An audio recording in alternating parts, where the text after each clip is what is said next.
না, আমার কষ্ট হইলো ওনার কথা যখন আমি শুনছি, আমি আসলেই মানে অনেক খুশি হয়েছি। উনি বলছে যে আমাকে 2বার খুঁজছে সে ওইখানে গিয়ে।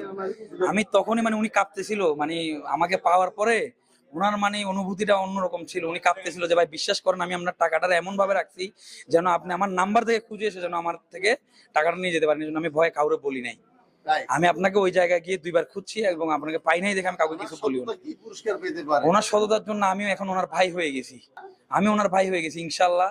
পরিবারের মতো থাকবো ইনশাল্লাহ, সবসময় খোঁজ খবর নিব। প্রথম ভয় লাগছে, ভয় লাগার পর আমি আল্লাহর কাছে কইছি, আল্লাহ যার টাকা যেন তারা দিয়ে দিতে পারে, এটাই আমার কাইয়া ছিল। দিতে পারছি, সেটাই আমি আলহামদুলিল্লাহ। চট্টগ্রামত সততার এক দৃষ্টান্ত স্থাপন করছি এক সিএনজি চালক। গত 24 সেপ্টেম্বর বিকেলে ব্যবসায়ী টিপু সুলতান শাহ আমানত মার্কেট এলাকার তুন রওনা হইলি অসাবধানতাবশত তিনি 12 লক্ষ টিয়া সম্বলিত একখান ব্যাগ সিএনজির ভিতরে ফেলাই যায়। ব্যাগ ন ফায়ারে কোতোয়ালি থানাতে অভিযোগ করিলি ওসি মোহাম্মদ আব্দুল করিমের নেতৃত্বে পুলিশের এক বিশেষ টিম 12 ঘন্টার মধ্যে সিসিটিভি ফুটেজের মাধ্যমে সিএনজি শনাক্ত করা হয়।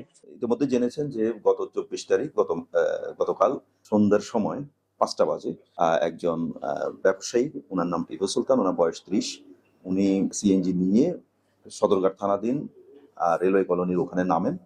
তো নামার সময় ওনার কাছে থাকা যে একটা ব্যবসায়িক কাজে উনি কিছু টাকা নিয়েই ওখানে যান। ওখানে প্রায় 12 লক্ষ টাকার একটা ব্যাগ ছিল। ওই ব্যাগটা ভুলক্রমে রেখে উনি নেমে যান।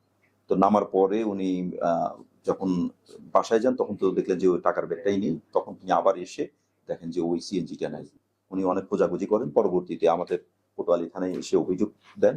তো তার ভিত্তিতে আমরা আজকে খুলশী থানাধীন এটা হচ্ছে অভিযান পরিচালনা করতে 12 ঘন্টা পরেই আমরা আমবাগানের ওই সিএনজি চালক এবং তার গাড়ি সহ তাকে ওখান থেকে আমরা তার টাকা সহ তাকে নিয়ে আসি। এই 12 লক্ষ টাকাই পুরোটাই আপনাদের সামনে এখানে আছে।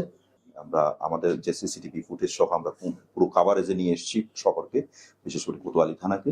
সেই জন্য আমরা এই সুবিধাটা জনগণকে দিতে পারছি। হ্যাঁ, এবং আমরা মনে করছি যে যে কোনো ধরনের কোনো অভিযোগ বা এই জাতীয় কোনো ধরনের হারানো কেস থাকলে থানার সহযোগিতা নিতে এবং আমরা অবশ্যই সেটাকে শনাক্ত করতে সম্ভব হবে। যে ড্রাইভারের এখানে কোনো মূলত দোষ ছিল না, সেটা সম্পূর্ণ আমার ভুল ছিল। আমি ভুল করেই মানে গাড়িটা থেকে ব্যাগটা ফেলে চলে আসছি। আর সিএনজি ড্রাইভার যথেষ্ট আমাকে খোঁজাখুঁজি করছে, যেখানে আমার নামাইছে সেখানে আমাকে না পেয়ে সে ভয়ে কাউকে কিছু বলে নাই।